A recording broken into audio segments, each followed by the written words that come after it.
हिंदुस्तान की बेटियां कब तक मोहताज रहेंगी केवल कुछ पारंपरिक श्लोकों की? हिंदुस्तान की बेटियां कब तक इंतजार करेंगी इस तरह से इंसाफ की?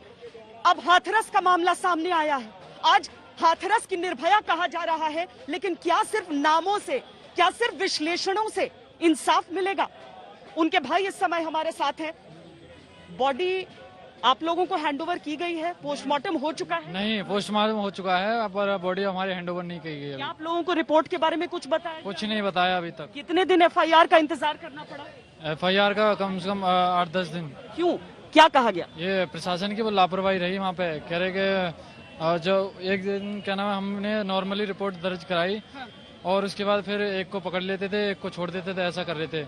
हमारी समाज के लोग आए वहाँ पे, उन्होंने दबाव डाला, धरना प्रदर्शन करा डीएम, एसडीएम, एसएसपी के यहाँ पे। तब उन्होंने आगे कार्रवाई करी और आरोपी को कम से कम 10 से 12 दिन में पकड़ा गया। अभी कल परसों में पकड़ा गया है। 10 से 12 दिन का समय लग गया इसमें। आरोपी को पकड़ने में क्यों एक मजाक बन जाता है कानून का? ये समझ नहीं आता। कितने साल की थी बेटी आपकी? बेटी करीब 18 साल की थी बस। किस हालत में मिली थी आप? उस बेहोशी की हालत में मिली। बहुत चोटें आई थी बताया जा रहा है, गर्दन, गला, आंख में खून भी था। ये गला जो दबाया ना, उसकी ये हड्डी और ये यहाँ से हड्डी, ये धड़ जो है उसका काम करना छोड़ दिया। उसी धड़ काम करना बंद कर दिया था। जी। मैं बोलना चाह रहा हूँ, घास लेने गई थी जब, पापा जी नहीं थे वहाँ, मम्मी जी थी। मम्मी जी साथ गई, उन्हें वहाँ पे वो बिना कपड़ों के मिले और उन्होंने अपना पल्लू डाला साड़ी का। उसके बाद उन्हें कपड़े पहनाए गए तो उन्हीं में से एक जन जाके वहाँ पे हमारे जो बड़े भैया हैं उनको बताया कि आपकी बहन वहाँ पे बेहोश पड़ी है। तो वो ले गए थे सीधे थाने उठा के। जी। आप लोग लगे रहे कि बेटी को इस तरीके से कर दिया है। एफआईआर नहीं कर रहा था कोई भी? जी मैम, हाँ, वहाँ से जब बड़े भैया उठा के ले गए हैं तो उन्होंने बताया कि उन्होंने सिर्फ एफआईआर SC/ST एक्ट लगाया, अटेम्प्ट टू मर्डर, क्योंकि उस टाइम वो बहुत ज़्यादा होपलेस थे और ना उनकी समझ में कुछ आ रहा था। उन्होंने खुद ऑटो बुक किया अपनी तरफ से पैसों से, ना उन्होंने, पुलिस वालों ने भी एम्बुलेंस नहीं मंगाई, जबकि वहाँ पे जमीन पे लिटा दिया था दीदी को। तो उन्होंने साफ साफ बोल दिया कि इन्हें यहाँ से बड़ी थी वो।